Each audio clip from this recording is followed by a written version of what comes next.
Magandang umaga sa inyong lahat. Ito po si Fons. Nandito po tayo sa Urban Smiles sa Vertis North and katatapos ko lang ng Smart Biofilm Therapy.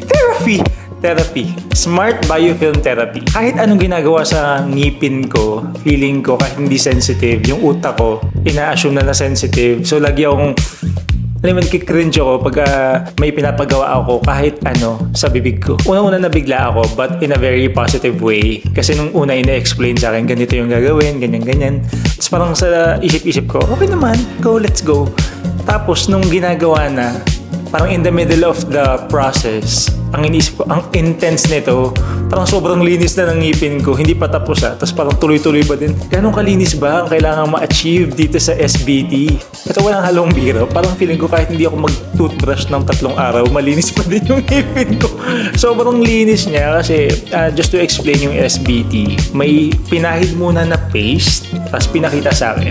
Nung tinanggal na yung paste, makikita yung mga areas dun sa ngipin, na sobrang malala yung plaque. So, hindi siya basta-basta makukuha ng mga toothbrush. Or kumbaga, doon kailangan mag-focus. Ika nga.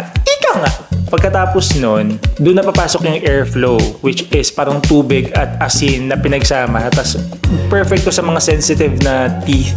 Kasi pagka yung traditional na cleaning, kinakaskas yung ngipin, ito hangin lang talaga. Tapos, malilinis yung mga plaque mo na sobrang arte without the sensitivity dun sa ngipin. So, perfect siya. Honestly, yung overall care ng mga staff, kasi parang 4 silang gumagawa sa akin. May taga-buka ng bibig ko, may taga-pasok, may taga-picture. Parang sa loob-loob ko, ang lakas makamayaman dito sa Urban Smiles. All hands on you. So parang alagang-alaga ka. Tapos didikte nila yung mga gagawin. Parang feeling ko, passenger princess ako dito sa sa Urban Smiles. Kumbaga pulidong-pulido yung pagkakagawa sa linis. Thank you so much Urban Smiles Dental Clinic, where beautiful smiles are made.